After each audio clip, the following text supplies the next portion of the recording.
Marianne, let's take your question. Or is it Marian or Marianne? Marian, like librarian. Okay, perfect. Yeah.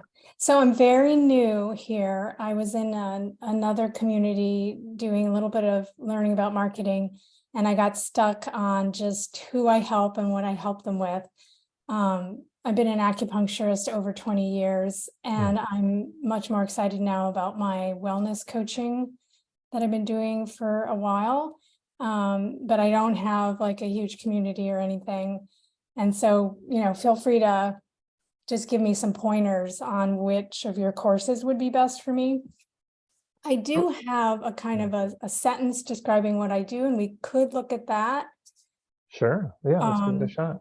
Let me see, get it in it's pretty general. I just threw it together. Okay.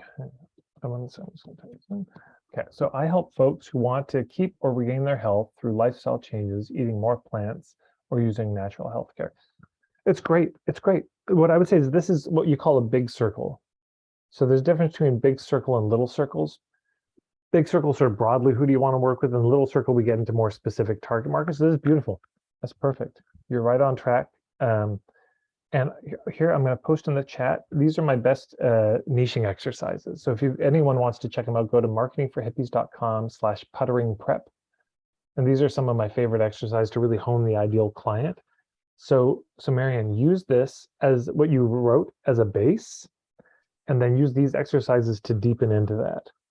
Because there's lots of room to deepen. What's great, what's really strong about what you did here, Marian, is so keep or regain their health, right, through lifestyle changes, right, natural healthcare. So we just know that these are people on the holistic side. Yeah, these are people who want that. That's good to know. That helps hone it, because there's some people that's really not what they want. That's not a criteria they're using. So yeah, it's a fine thing. And eating more plants, so we know they kind of lean in the plant-based thing, or they're at least interested in that, which is helpful. So that's good. And the natural healthcare, I mean, really, I'm not looking for more acupuncture clients right now, but I felt like I need to include that because I am a healthcare professional. Sure. And I can use acupuncture to help people. Beautiful. Okay, well, here's what I'd recommend. Do those exercises and come back to another Free First Thursday and share what you come up with, because I'd love to see the progress. Yeah. All right. Thank you. Beautiful.